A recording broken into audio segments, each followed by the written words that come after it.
안녕하세요. 간조박사 베스입니다. 자, 이번 시간은 요양보 세 번째 문제 풀이를 하도록 하겠습니다.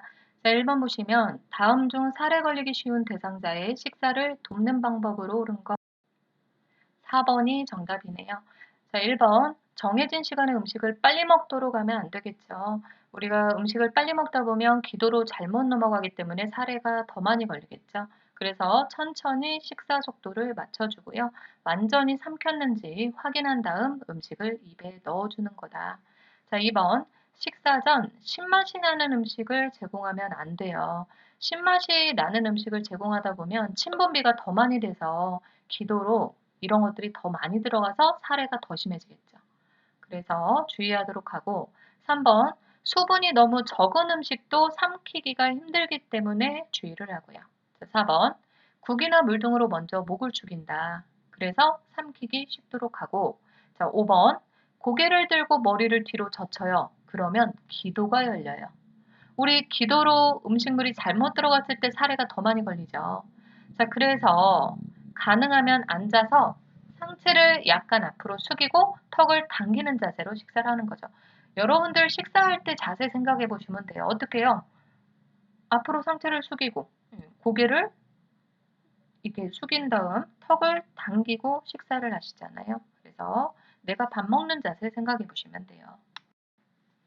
자, 다음 중 약품과 보관 방법이 올바르게 연결된 거. 1번이 정답이죠. 우리 약품 보관에서 햇볕에 들게, 뭐 습하게 이런 것들은 다 틀리라고 보시면 돼요. 그래서 1번 알약은 그늘지고 건조한 곳에 보관을 해서 변질이 되지 않고 습기가 차지 않도록 하고요. 자, 물약도 그래서 햇볕이 드는 곳에 보관하면 안 돼요. 직사광선 피해서 서늘한 곳에. 가루약도 습한 곳에 보관하면 변질되겠죠. 자, 안약도 냉장고에 보관할 필요 없고요. 안약이나 귀약이든 우리 체내에 들어가는 건 실온 보관이에요. 그래서 상온에 그늘진 곳에 보관을 하도록 하고, 자, 시럽을 만약에 양을 너무 많이 따랐어요. 잘못 따랐을 때 절대 다시 병에 넣지 않아야 돼요. 왜냐하면 그 약병 자체가 오염됐을 수도 있잖아요. 자, 그렇기 때문에 변질될 수 있기 때문에 다시 약병에 넣지 않도록 하고요. 자, 다음 중 경구약 복용 방법으로 옳은 거 2번이 정답이네요. 자, 알약을 가루로 만들어 먹인다. 절대 약국에서 아니면 의사가 처방된 대로 약을 복용을 시켜야지 환자가 못 먹는다고 가루약으로 만들어서 먹이면 안 돼요. 우리가 제약회사에서 약이 만들어질 때 어떤 약은 보면 캡슐에 쌓여있는 약, 어떤 약은 코팅되어 있는 약, 굉장히 여러 재질로 되어 있죠. 자, 이런 것들이 이 약이 어디에서 녹아서 어디에서 효능을 일으켜야 되는지까지 시간 계산을 다 해가지고 코팅을 하고 캡슐에 넣고 만든 거예요. 자, 그런데 이거를 내가 가루로 빻아가지고 먹으면 제대로 효능이 일어나지 않겠죠. 그래서 약의 종류에 따라 가루로 만들 수 있는 약과 그대로 투약해야 되는 약이 있으니까 약국에서 가져온 상태로 투약을 하고 만약에 대상자가 나는 가루로밖에 못 먹어요 했을 때는 문의를 하거나 처방을 바꿔달라고 해야 되겠죠. 자, 2번 약병은 라벨이 붙은 쪽이 손바닥에 오도록 쥐어요. 그리고 라벨의 반대 방향 쪽으로 따라야죠. 왜 그래요? 라벨이 젖을 수도 있기 때문에 용액에 의해서. 그래서 라벨이 젖지 않도록 하는 거고요. 자, 3번 색이 변한 약물은 투약하면 안 돼요.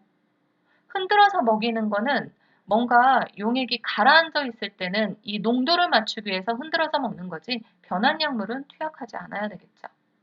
자, 병뚜껑을 바닥에 놓을 때는 안쪽이 위로 가도록 놓아요. 우리 그 냄비 뚜껑 생각하시면 냄비 뚜껑 열어가지고 어떻게 놔요? 안쪽이 위로 가도록 놓잖아요. 벽뚜껑도 똑같아요. 안쪽이 오염되면 안 되니까. 그리고 5번 알약은 병에 손가락을 집어넣으면 안 돼요. 우리 피부는 항상 균이 있다고 간주해야 돼요. 균이 있는 손가락에 그리고 손이 얼마나 더러워요. 이것저것 만지는데. 이 균이 있는 손가락을 병에 집어넣었다 그 병이 오염되는 거예요. 자, 그래서 알약을 꺼낼 때는 약병에서 약뚜껑으로 꺼낸 다음 약뚜껑에서 손으로 옮기는 거죠. 자, 다음 중 안형구를 투여하는 방법으로 옳은 거 3번이 정답이죠. 하안검, 하부결막낭 위에 안에서 바깥쪽으로 2cm 정도 싸서 놓고요. 그리고 약간 돌리면 끊겨요. 안연고가. 자, 이 외에도 밑에 보시면 안연고 투여 시 주의사항이 있네요. 자, 투여 후 눈을 감고 안구를 움직여요. 왜냐하면 안약은 자체적으로 이제 액체로 되어 있기 때문에 바로 흡수가 되는데 안연고는 고체 상태잖아요. 자, 그렇기 때문에 이게 녹아야 돼요. 그래서 연고가 골고루 퍼지도록 눈을 감고 눈알을 돌리도록 하고요. 자, 안연고를 처음 사용했을 때 뚜껑을 열면 연고가 스물스물 나와요. 이거는 오염된 거니까 꺼지로 닦아서 버리는 거고요. 자, 만약에 안연고를 집어넣는데 투약했는데 눈꺼풀 밖으로 연고가 나왔다. 멸균 생리식염수 솜으로 닦아내줘야 되겠죠. 자, 다음 중 의식이 없는 대상자에게 경관유동식을 제공할 때 올바른 방법으로 옳은 거. 경관유동식은 우리가 일반적으로 말하는 콧줄이죠. 무의식 환자분들이나 아니면 구강에 뭐 수술을 하는 환자분들 이런 대상자들이 입으로 식사를 못했을 때 코에다가 줄을 꽂아가지고 유동식을 집어넣는 게 경관유동식이죠. 자, 1번. 영양액을 너무 뜨겁게 해도 너무 차갑게 해도 안 돼요. 우리 체온 정도로 따뜻하게 유지를 하고요. 그래서 만약에 이 경관 영양액을 냉장고에서 바로 꺼내서 준다. 너무 차갑잖아요. 따뜻한 물에 담가 놓으시면 되고요. 자, 그리고 이게 너무 뜨거워요. 그러면 찬물에 담가놔서 식혀서 사용을 해야 되겠죠. 자, 영양주머니에 영양액을 가득 채우는 거 아니고요. 처방된 용액만큼, 투여된 용액만큼 채우는 거고, 자, 의식이 없어도 식사 시작과 끝을 알려줘요. 우리가 무의식 환자분들한테 경관유동식을 많이 제공을 하는데 무의식 환자도 청각 기능은 남아있어요. 들을 수 있기 때문에 자, 식사하실게요. 예, 식사 끝나셨어요. 이렇게 설명을 하라는 거죠. 자, 4번. 너무 고농도의 영양액을 주입하면 설사를 하고요. 설사가 지속되면 탈수가 유발될 수 있겠죠. 그래서 너무 진한 농도의 용액을 주면 안 돼요.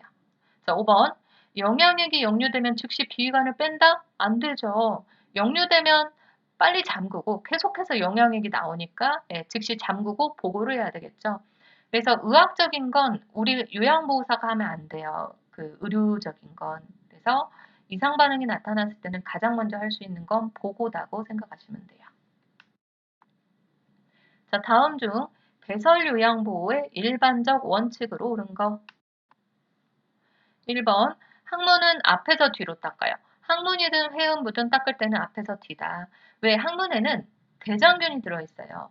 대장균이 만약에 뒤에서 앞으로 닦으면 요도나 질 쪽으로 들어가서 감염을 일으킬 수 있겠죠. 그래서 항문, 회음부는 항상 앞에서 뒤로 닦는다. 자, 배설을 해서 모아서 한꺼번에 치우면 얼마나 냄새도 많이 나고 지저분해요. 그래서 즉시 치우도록 하는데 이 배설을 놔둬야 되는 경우가 있어요. 뭔가 환자에게 이상이 나타났을 때. 대변을 봤는데 거기에 피가 섞였어요. 소변을 봤는데 거기에 피가 섞여 있어요. 자, 이랬을 때는 시설장이나 간호사에게 보여줘야 되겠죠. 자, 그래서 이럴 이상이 있을 경우만 버리지 말고 직접 보여주고 기록을 하는 거다. 자, 3번.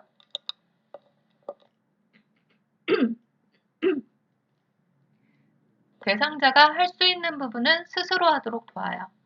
우리가 이제 그 대상자들이 이제 부족한 부분, 도움을 받을 수 있는 부분만 우리가 도와주는 거지, 이런 필요 없는 부분까지 다 도와주면 남아있는 기능까지 다 없어져요.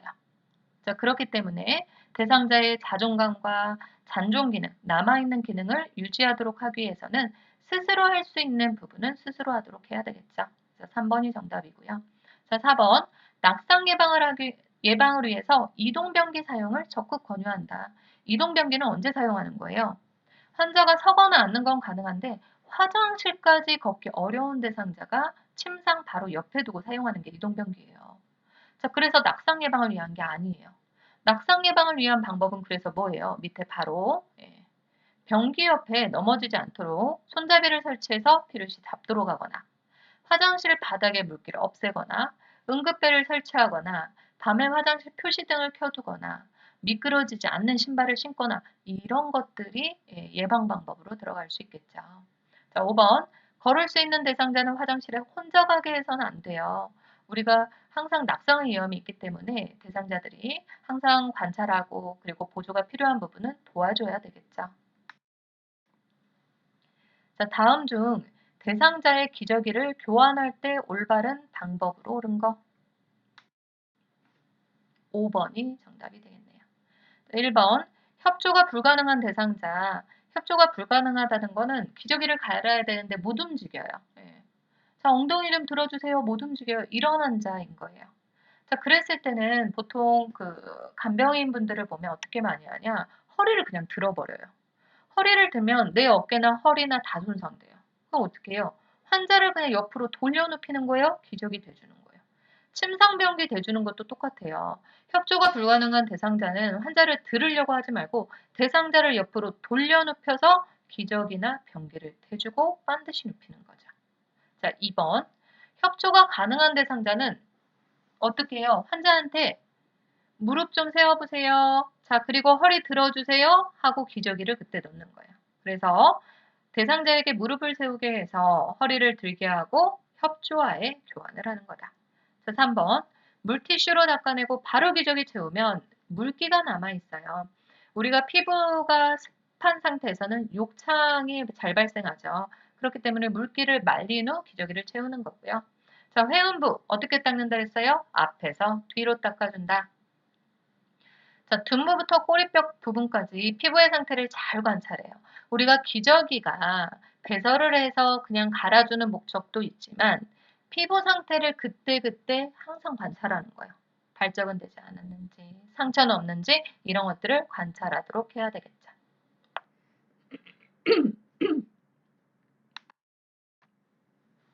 자, 다음 중 침상 배설을 도울 때 가장 먼저 해야 되는 것은 2번이 되겠죠.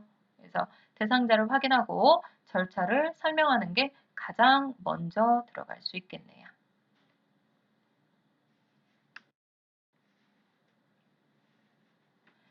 자, 다음 중 이동변기 사용 돕기의 방법으로 옳은 것.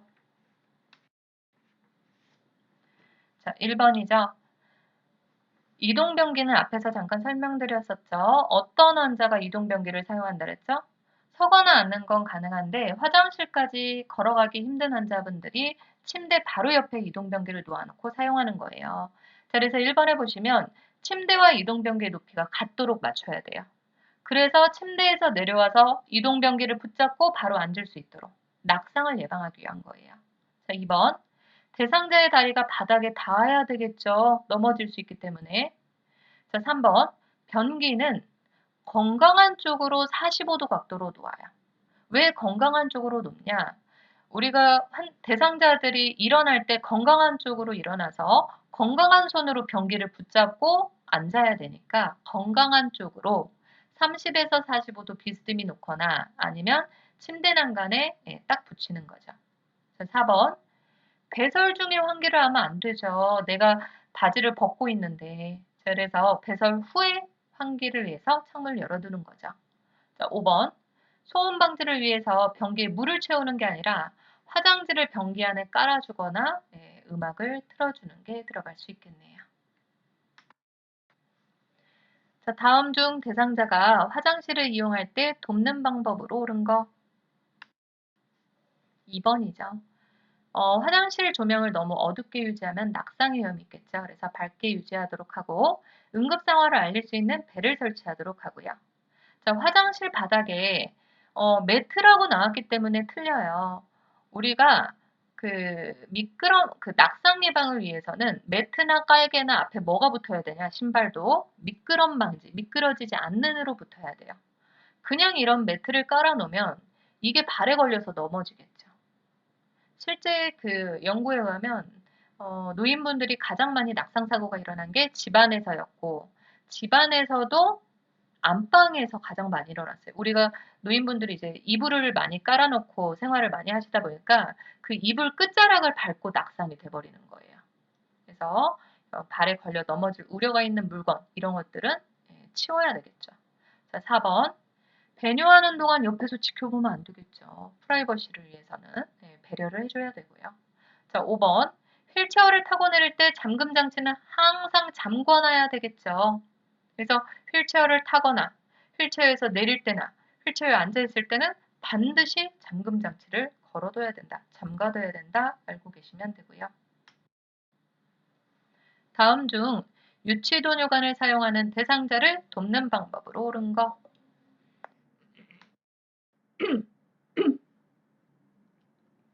유치도뇨관은 소변줄인데 소변줄을 장기간 띄워놓는 걸 유치도뇨관이라고 하죠. 자, 1번에 보시면 소변주머니는 방광위치보다 낮게 둬요. 소변주머니를 소변이 나오는 방광위치보다 높게 두면 나와 있는 소변이 다시 들어가서 감염을 일으키겠죠. 그래서 이거를 역류돼서 감염을 일으켰다 해서 역류성 방광염이라고 하거든요. 그래서 감염이 되지 않게 방광위치보다 낮게 둬야 되고요. 자, 2번. 소변 주머니는 소변이 가득 찰 때만 비우면 안 돼요. 가득 차기 전에 체크 후 버려야 되겠죠. 왜 가득 찰 때 비우면 안 되냐? 우리가 소변이 형성되면서 암모니아 가스도 나오기 때문에 거기에 공기가 차요. 그래서 어느 정도 소변이 나온 다음에는 가스가 차 있으면 더 이상 안 나오죠. 그래서 가득 차기 전에 체크 후 버리는 거고요. 자, 금기사항이 없는 한 수분 섭취를 권장해요. 씻어내주기 위해서 많이. 그리고 소변줄을 너무 팽팽하게 당겨두면 소변줄이 빠지겠죠. 우리가 유치도뇨관은요, 보면 이 안에 이렇게 풍선처럼 부풀리는 게 있어요. 왜냐하면 풍선처럼 부풀려 놓지 않으면 소변줄이 그냥 빠지겠죠. 그런데 이렇게 소변줄을 팽팽하게 당겨 놓으면 순간 당겨지면서 이게 풍선이 이렇게 부풀려진 상태로 빠져나오는 경우도 있어요. 그러면 요도가 소변이 나오는 그 구멍이 손상을 받겠죠. 그래서 당기지 않도록 해주고요. 자, 5번. 유치도뇨관이 빠진 경우에는 신속하게 끼워 넣는다. 절대 의료적인 처치는 우리가 하지 않아요. 보고를 해야 되겠죠. 자, 다음 중 의식이 없는 대상자의 구강 청결을 돕는 방법으로 옳은 거. 3번이 정답이네요. 자, 1번. 입안을 물로 여러 번 헹군다. 의식이 없는 대상자잖아요. 의식이 없는 대상자에게 물을 통해서 물을 안에 집어넣어주면 어떡해요? 기도로 잘못 들어갈 수 있어요. 그래서 서랍장에 꺼즈를 감거나 일회용 스펀지 브러쉬를 물에 적셔서 사용하는 거예요. 자, 2번. 똑바로 누운 자세로 상반신을 낮춘다. 안 돼요. 이것도 기도로 흡인 가능성이 굉장히 높은 자세죠. 기도로 흡인되지 않게 하기 위해서는 앉은 자세가 가장 좋고요. 아니면 옆으로 누운 자세. 만약에 똑바로 누운 자세면 상반신을 약간 높여줘야 되는 거다. 자, 그래서 일회용 스펀지 브러쉬에 물을 묻혀 닦도록 하는 거고요. 혀 안쪽까지 깊숙이 닿다 보면 구토나 질식이 일어날 수 있어요. 그렇기 때문에 너무 깊숙이 닿으면 안 되고 입천장 혀 볼 안쪽 순서가 틀렸네요. 그래서 윗니, 아랫니, 위에서 아래예요. 그래서 윗니, 아랫니, 입천장, 혀, 그리고 볼 안쪽이에요. 자, 그런데 이빨을 닦을 때도 잇몸 쪽에서 이빨 쪽으로 닦는 거지요. 다음 중 대상자의 보행을 도울 때 선자세에서 균형을 잡는 방법으로 옳은 거. 3번이 정답이네요. 우리가 선자세에서 대상자가 균형을 잡기 위해서는 빠르게 이동하면 안 되겠죠. 그래서 전후 좌우로 천천히 체중을 이동하도록 하고 360도 회전해서 몸의 균형을 잡을 수 없죠. 그래서 전후 좌우로 이동하고요. 자, 3번. 고정된 손잡이를 잡고 3분간 서 있도록 해요. 균형을 유지하기 위해서. 자, 4번. 빠른 속도 아니죠. 그래서 천천히 가볍게 제자리 걸음을 해서 균형 잡는 연습을 하도록 하고 자, 우리는 어느 쪽을 보조해 줘야 되냐? 항상 불편한 쪽을 보조해 줘요. 왜? 대상자는 건강한 쪽으로는 움직일 수 있는데 불편한 쪽, 마비된 쪽이 지지가 안 되고 이쪽이 넘어질 수 있으니까 우리는 항상 불편한 쪽, 마비된 쪽을 받쳐주고 지지해 주는 거라고 보시면 돼요. 자, 다음 중 대상자에게 면도 돕기를 할 때 올바른 방법으로 옳은 거. 4번이 정답이네요. 자, 대상자를 침대에 반듯하게 눕히는 것보다는 우리가 면도를 할 때는 얼굴을 간호를 해주는 거잖아요. 자, 그렇기 때문에 침대머리를 높여주거나 가능하면 앉는 자세가 가장 좋겠죠. 자, 2번. 면도 전에 건조를 예방하기 위해서는 따뜻한 물수건으로 덮어주도록 하고요. 자, 3번. 면도날을 90도 각도로 유지하면 피부에 상처가 나요. 45도 각도 정도 유지하도록 하고 4번. 주름지 피부는 아래로 당겨요. 왜? 5번에 보시면 면도 방향이 귀 밑에서 턱 쪽으로, 코 밑에서 입 쪽으로, 위에서 아래로 진행이 면도가 되기 때문에 아래쪽으로 잡아당기는 거예요. 그래서 4번이 정답이 되겠네요. 자, 다음 중 거리에서 갑자기 침을 흘리고 경련을 일으키며 쓰러진 대상자를 발견했을 때 응급처치 방법으로 옳은 거 1번이죠. 기도 유지해야 되겠죠. 갑자기 침을 흘리고 경련을 일으키잖아요. 그럼 우리가 막 경련을 하면서 거품이 인다고 하죠. 막 이렇게 막 입에서 이물질이 나와요. 그런데 반드시 눕혀놨다. 기도로 이 이물질이 들어가서 기도에 흡입이 돼서 질식해서 사망할 수 있어요. 그래서 이물질이 기도로 들어가지 않도록 옆으로 돌려주는 거예요. 고개를 옆으로 돌려주기도 하고 몸 자체를 옆으로 눕혀주기도 하는데 보통은 경련하는 환자들을 옆으로 돌려눕히는 자세가 힘들어요. 그래서 고개만 옆으로 돌려주죠. 기도 유지 방법이죠. 자, 2번. 팔을 꽉 잡거나 억제하면 안 돼요. 환자의 신체가 손상될 수 있어요. 자, 3번. 입에 물을 넣어준다. 절대 안 되죠. 기도로 흡인될 수 있어요. 물 섭취 금지예요. 물만 금지인가요? 아니요. 다 금지예요. 자, 4번. 머리 아래에 부드러운 것을 대주고요. 예, 위험한 물건 치워줘야 되겠죠. 손상 입지 않게. 자, 5번. 수건을 이런 덩어리째 막 입에 넣으면요. 우리가 의식이 없어지면 혀가 말려서 넘어가가지고 이 인두가 손구멍이 막히기도 하지만 그렇다고 수건을 입에 물려주다가는 어떻게 해요? 호흡곤란이 일어날 수도 있어요. 이런 것들도 주의를 해야 되겠죠. 자, 다음 중 정맥 주사를 맞고 있는 오른쪽 편마비 대상자에게 단추 있는 상의를 입히는 방법으로 옳은 거 3번이 정답이죠. 우리가 입힐 때는 입막에 생각하시면 돼요. 어른분들이 꼭 저희 엄마도 그러는데 마스크를 입마개라고 하잖아요. 네, 입마개로 외우세요. 네, 뭐예요? 입힐 땐 마비된 쪽부터. 그러니까 벗길 때는 반대인 건강한 쪽부터 벗기는 거고요. 가운데 수액이 들어간다고 보시면 돼요. 입마개. 그래서 마비된 팔, 수액, 건강한 팔. 벗길 때는 건강한 쪽부터. 자, 그래서 3번이 정답이 되겠네요. 자, 다음 중 대상자를 일으킬 때 요양보호사의 자세로 옳은 거 5번이 정답이죠. 자, 대상자를 몸 가까이 잡고 일으켜서는 안 돼요. 우리는 대상자가 스스로 할 수 있는 건 스스로 하게 하고 우리는 보조 역할을 해주는 거죠. 도와주는 역할. 그래서 보조를 한다. 자, 2번. 두 발을 모으고 하면 내가 균형을 잡기가 힘들겠죠. 자, 그래서 두 발을 벌리고 지지면, 내가 지지하고 있는 면을 넓히는 거예요. 그래야지 균형이 잘 잡히니까. 그리고 한 발은 다른 발보다 약간 앞에 놓으면 더 지지가 잘 되겠죠. 자, 3번. 중심을 낮출 때는 무릎을 굽히고 중심을 낮춰야지 내 균형이 잘 잡히겠죠. 자, 4번. 한쪽 다리의 체중을 지지하기보다는 양쪽 다리에 분산시키는 게 좋고요. 5번.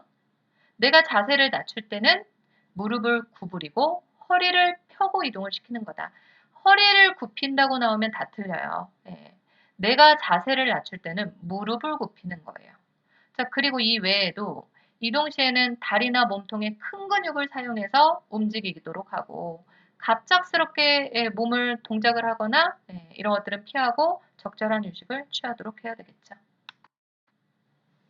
자, 다음 중 오른쪽 편마비 대상자를 침상에서 일으켜 앉히려고 할 때 옳지 않은 방법은 5번이죠. 자, 순서를 보시면요. 자, 요양보호사는 대상자 건강한 쪽에 서요. 왜냐면 이 대상자는 건강한 쪽으로 돌아 누워서 건강한 쪽으로 일어날 거니까 건강한 쪽에 서는 거예요. 자, 2번. 그리고 두 번째는 4번이 되겠죠. 대상자의 마비된 손을 가슴 위에 올려놓고요. 자, 그리고 대상자의 양쪽 무릎을 굽혀서 넙다리를 지지한 다음 요양보호사 쪽으로 돌려눕혀요. 건강한 쪽이 아래로 가고 마비 측이 위로 가게 돌려눕히는 거죠.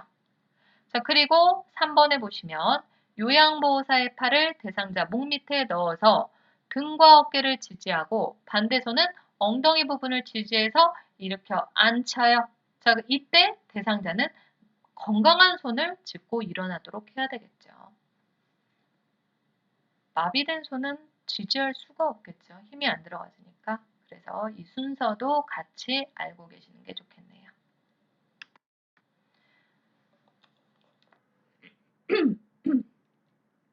다음 중 휠체어를 이용하는 방법으로 틀린 거. 5번이죠. 자, 문턱을 내려갈 때 항상 휠체어를 내려갈 때는 휠체어를 뒤로 돌리는 거예요. 그래서 앞바퀴를 들어 올린 상태에서 뒷바퀴를 천천히 먼저 뒤로 빼고요. 자, 2번. 경사가 급한 곳이다. 지그재그로 올라가요. 경사가 급한 곳을 내려갈 때는 어떻게 해요? 휠체어를 뒤로 돌려서 지그재그로 내려오는 거예요. 자, 3번. 내리막길을 내려갈 때는 휠체어를 뒤로 돌려 뒷걸음으로 그래서 내려가는 거예요. 그래서 내려갈 때는 항상 휠체어를 뒤로 돌린다 생각하시면 되고요. 자, 4번. 울퉁불퉁한 길을 갈 때는 뒷바퀴로만 이동해요. 왜? 앞바퀴는 크기가 작잖아요. 그래서 앞바퀴 채로 이제 지면에 닿게 밀면 앞으로 잘 안 나가요. 그 울퉁불퉁한 길에 다쳐가지고. 자, 그리고 진동도 더 많이 느껴지죠. 그래서 앞바퀴를 들고 뒷바퀴로만 이동하는 거고요. 자, 5번. 엘리베이터를 타고 내릴 때는 앞으로 들어가서 뒤로 들어가서 앞으로 나와야죠.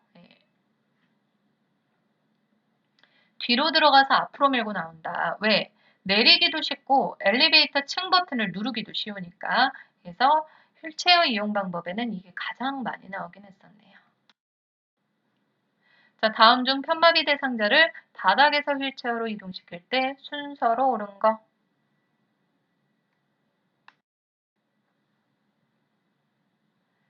자, 3번이 정답이네요. 가번에 보시면 휠체어의 잠금 장치를 먼저 잠그고요. 자, 그리고 라번에 보시면 대상자의 한 손은 휠체어를 잡고 건강한 손으로 휠체어를 잡겠죠. 네, 건강한 손으로 휠체어를 잡고 양쪽 무릎을 꿇고 엉덩이를 들어서 허리를 펴고. 자, 그리고 나번에 보시면 나는 대상자 뒤에서 환자의 허리를 잡아주고 다른 한 손은 어깨를 지지해줘요. 자, 그리고 다번에 보시면 자, 대상자가 건강한 쪽 무릎을 세워서 천천히 일어나서 휠체어에 앉도록 도와주는 거다 알고 계시면 돼요. 그래서 오늘은 여기까지 하셨고요. 잘 들으셨다면 좋아요, 구독 부탁드리고 오늘도 고생하셨습니다.